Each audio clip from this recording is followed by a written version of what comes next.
السلام علیکم ورحمۃ اللہ وبرکاتہ۔ بسم اللہ الرحمن الرحیم۔ حضرت مریم علیہ السلام کے حمل کی کیفیت یوں ہے کہ حضرت مریم علیہ السلام اپنی خالہ یا بہن کے گھر غسل حیض کرنے کے لیے گئیں۔ پھر پردہ لٹکانا چاہتی تھی کہ حضرت جبرائیل علیہ السلام ایک بے ریش اور خوبصورت نوجوان کی شکل میں ظاہر ہوئے۔ حضرت مریم علیہ السلام نے دیکھا کہ یہ نامحرم میری طرف متوجہ ہے، تو حضرت مریم علیہ السلام نے اس سے فرمایا، میں پناہ مانگتی ہوں تم سے ساتھ اللہ کے، اگر تو پرہیزگار ہے۔ حضرت جبرائیل علیہ السلام نے کہا، میں وہ شخص نہیں ہوں کہ جس سے تو ڈرے، میں اللہ کا فرشتہ ہوں، تجھ کو پاکیزہ لڑکا بخشنے آیا ہوں، جس کو قرآن پاک نے یوں فرمایا ہے۔ ترجمہ: فرشتوں نے کہا، اے مریم، اللہ تمہیں خوشخبری دیتے ہیں اپنی طرف سے ایک کلمے کی، اس کا نام مسیح عیسیٰ بن مریم ہوگا۔ وہ دنیا اور آخرت میں مرتبے والا ہوگا اور اللہ کی قریبی بندوں میں سے ہوگا۔ لوگوں سے باتیں کرے گا جب جھولے میں ہوگا اور جب پوری عمر کا ہوگا، اور وہ نیک بندوں میں سے ہوگا۔ حضرت مریم علیہ السلام نے جواب دیا، میرا بیٹا کیسے ہوگا کہ مجھے کسی بشر نے ہاتھ تک نہیں لگایا اور میں بدکار عورت بھی نہیں ہوں۔ حضرت جبرائیل علیہ السلام نے کہا، تیرا کہنا صحیح ہے، لیکن تیرے اللہ نے فرمایا ہے کہ میرے لیے بغیر باپ کے بیٹا دینا آسان ہے، جس کو قرآن پاک نے اس طرح بیان فرمایا ہے۔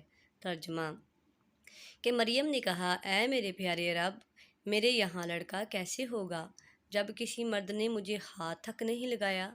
اللہ نے فرمایا، اسی طرح اللہ پیدا کرتا ہے جو چاہتا ہے، جب وہ کسی کام کا فیصلہ کر لیتا ہے تو اس کو کہتا ہے ہو جا، پس وہ ہو جاتا ہے۔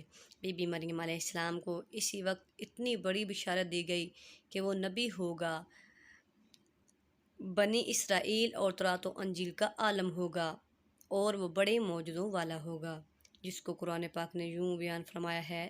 ترجمہ: اور اللہ اس کو کتاب اور حکمت اور تورات و انجیل سکھائے گا، اور وہ رسول ہوں گے بنی اسرائیل کی طرف۔ حضرت عیسیٰ علیہ السلام کی پیدائش۔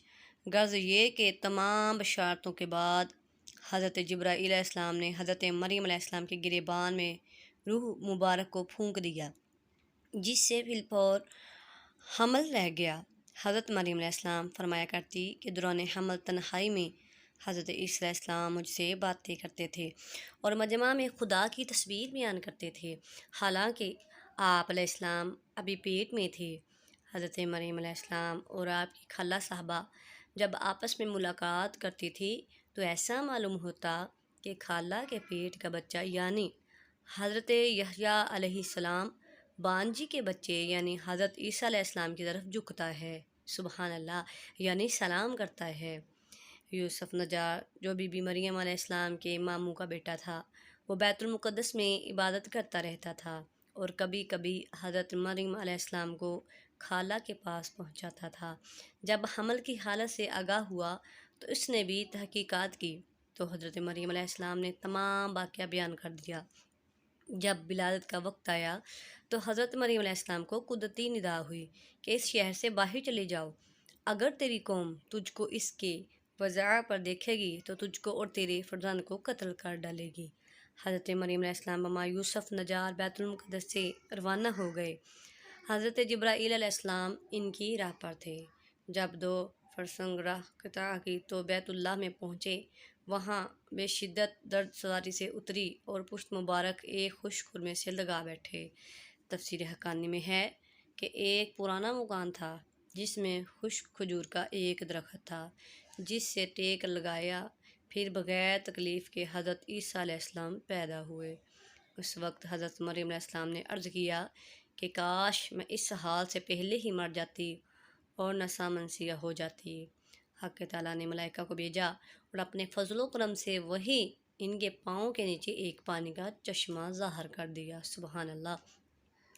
ملائکہ نے حضرت عیسیٰ علیہ السلام کو غسل دیا اور حضرت جبرائیل علیہ السلام کو بحکم رب خلیل ندا دی کہ اے مریم، غمگین مت ہو، اللہ نے تیرے لیے نہر جاری کی ہے اور خشک درخت کو سرسبز کیا ہے، اب تو خرمے کی شاخ کو ہلا، وہ تجھ پر تازہ خرمے گرائے گا۔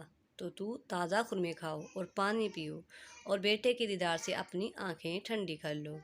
حضرت مریم علیہ السلام نے کہا، اگر لوگ مجھ سے پوچھیں کہ یہ بچہ کہاں سے لائی ہے تو میں کیا جواب دوں گی؟ حضرت جبرائیل علیہ السلام نے کہا، اگر تو کسی کو دیکھے تو اشارے سے کہہ دینا کہ میں نے خدا کے لیے روزہ نظر کیا ہے کہ کسی بنی آدم سے بات نہ کروں گی۔ اس زمانے میں کھانے اور پینے کے علاوہ باتوں سے بھی روزہ ہوتا تھا، جس کو قرآن پاک نے یوں بیان فرمایا ہے۔ ترجمہ: مریم علیہ السلام نے اس حمل اٹھایا اور وہ اس کو لے کر ایک دور کی جگہ چلی گئی۔ پھر درزا اس کو کھجور کے درخت کی طرف لے گیا۔ اس نے کہا، کاش میں اس سے پہلے مر جاتی اور بولی بصری چیز ہو جاتی۔ پھر مریم علیہ السلام کو اس نے نیچے سے آواز دی کہ غمگین نہ ہو، آپ کے رب نے آپ کے نیچے ایک چشمہ جاری کر دیا ہے اور آپ کھجور کے تنے کو اپنی طرف پھیلائیں، اس سے آپ کے اوپر پکی ہوئی کھجوریں گریں گی، بس کھاؤ اور پیو اور آنکھیں ٹھنڈی کرو۔ پھر اگر تم کوئی آدمی دیکھو تو اس سے کہہ دو کہ میں نے رحمان کا روزہ مان رکھا ہے، تو آج میں کسی انسان سے نہیں بولوں گی۔ حضرت ابن عباس رضی اللہ تعالیٰ عنہ فرماتے ہیں کہ حضرت مریم علیہ السلام فرشتے کی بشارت سے بے غم ہو گئی اور نفاس کی مدت ختم ہونے تک 40 روز وہیں رہی۔ پھر اپنے گھر واپس آئی۔ ہر طرح کی بشارتیں بی بی مریم علیہ السلام کو فرشتوں نے بتا دی تھی اور سوال کا جواب بھی بتا دیا تھا کہ تو بچے کی طرف اشارہ کر کے کہہ دینا کہ اس بچے سے پوچھ لو۔